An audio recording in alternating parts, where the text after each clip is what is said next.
নমস্কাৰ প্ৰিয় বন্ধু বান্ধৱীসকল পূৰ্ণিমা ভিডিঅ'লৈ আপোনালোক সকলোকে স্বাগতম জনাইছোঁ। আজি ৱৰ্ল্ড মস্কিটো ডে আৰু আজি এই দিনটো আমি কেনেধৰণে উপভোগ কৰিলোঁ আহকচোন আপোনালোকৰ লগতে উদযাপন কৰোঁ। এয়া আমি আহি পাইছোঁ চৰাইদেউ জাতীয় বিদ্যালয়ত। শিক্ষক শিক্ষয়িত্ৰীৰ লগতে ছাত্ৰ ছাত্ৰীসকলেও এই দিৱসটো উদযাপন কৰিবৰ বাবে সাজু হৈছে।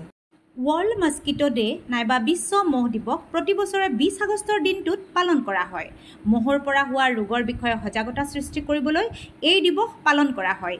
এই দিৱসৰ মূল উদ্দেশ্য হৈছে মেলেৰিয়া নাইবা অন্যান্য বাহকজনিত ৰোগৰ বিৰুদ্ধে যুঁজ দিয়া আৰু সজাগতা সৃষ্টি কৰা।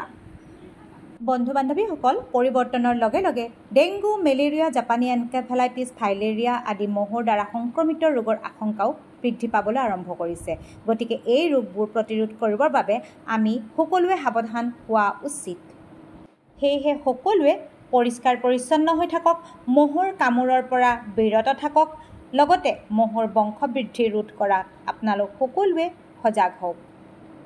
মনত ৰাখিব, বিশ্বত এতিয়াও প্ৰতিদিনে বহুত ব্যক্তি মহৰ দ্বাৰা বিয়পোৱা ৰোগত আক্ৰান্ত হৈ মৃত্যুমুখত পৰিছে। এই ক্ষেত্ৰত বিশ্ব মহ দিৱসে বিশ্বজুৰি বিভিন্ন ব্যক্তি তথা লাখ লাখ জীৱন ৰক্ষাৰ ক্ষেত্ৰত ব্যক্তিগত দায়বদ্ধতা সৃষ্টি তথা মহৰ দ্বাৰা সৃষ্টি হোৱা ৰোগসমূহ অৱসান ঘটাবলৈ সক্ষম হ'ব। সজাগতা সভাখনৰ শেষৰ ফালে আমি ছাত্ৰ ছাত্ৰীসকলে আমি কোৱা কথাবোৰ পাহৰি নাযাবৰ বাবে এটা কুইজ প্ৰতিযোগিতা পাতিছিলোঁ আৰু এই কুইজ প্ৰতিযোগিতাত অংশগ্ৰহণ কৰি ছাত্ৰ ছাত্ৰীসকল যথেষ্ট উৎফুল্লিত হৈছিল আৰু এইবাবে আমাৰ খুব ভাল লাগিছিল।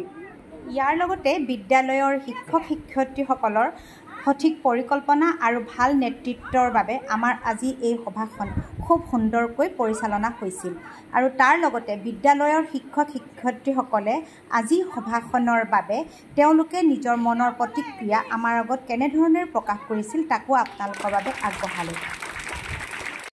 লাগিলে আজিৰ দিৱসটো উদযাপন কৰি আপোনাৰ ধন্যবাদ। কথাটো সুধিছে, খুব ভাল পাইছোঁ। মানে এনেকুৱা এটা আচলতে আমাক এৱাৰনেছৰ প্ৰয়োজন। আজি বিশেষকৈ 20 আগষ্ট, গতিকে 20 আগষ্টটো বিশ্ব মহ দিৱস হয়, আচলতে ৱৰ্ল্ড মস্কিটো ডে। গতিকে এই দিনটো বুলিয়ে নহয়, আজি আপোনালোকে এই দিনটোতো আহিছে, নিৰ্দিষ্ট এটা দিনতে আহিছে, কিন্তু আমাৰ ছাত্ৰ ছাত্ৰীসকল যাতে উপকৃত হয়, আচলতে উপকৃত হয় বুলি নহয়, হ'ব বুলি অনুভৱ কৰিছোঁ। কাৰণ বহুতখিনি কথা নজনা কথা জনা হৈ আছে।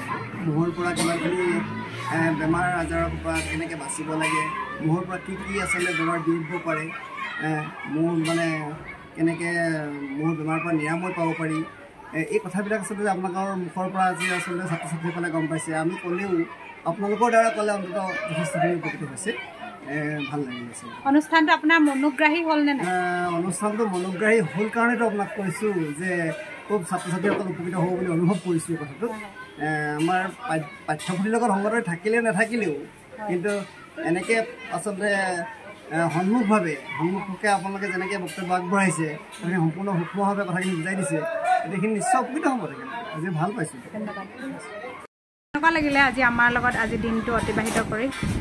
আজি এই দিনটো বিশ্ব মহ দিৱস উপলক্ষে আপোনালোকে যিটো অনুষ্ঠান পৰিৱেশন কৰিলে আমি বহুত আনন্দিত হৈছোঁ। এই দিৱসটিৰ জৰিয়তে আমাৰ ছাত্ৰ ছাত্ৰীসকলে বহুতো উপকৃত হৈছে বুলি আমি ভাবিছোঁ। ধন্যবাদ। এয়া আছিল শিক্ষক শিক্ষয়িত্ৰীসকলৰ প্ৰতিক্ৰিয়া। আজি গোটেই দিনটো এটা শৃংখলাবদ্ধ আৰু সুন্দৰ পৰিৱেশৰ মাজত আমি ৱৰ্ল্ড মস্কিটো ডে উদযাপন কৰিলোঁ আৰু আপোনালোকে সকলোৱে আপোনালোকৰ প্ৰতিক্ৰিয়া জনাই দিব আৰু লগতে ভিডিঅ'টো শেষলৈকে চোৱাৰ বাবে আপোনালোক সকলোকে অশেষ ধন্যবাদ জনাইছোঁ। বিদ্যালয়খনৰ প্ৰত্যেকজন ছাত্ৰ ছাত্ৰীৰ উজ্জ্বল ভৱিষ্যত কামনা কৰিছোঁ, লগতে সুস্বাস্থ্য কামনা কৰিছোঁ। ধন্যবাদ।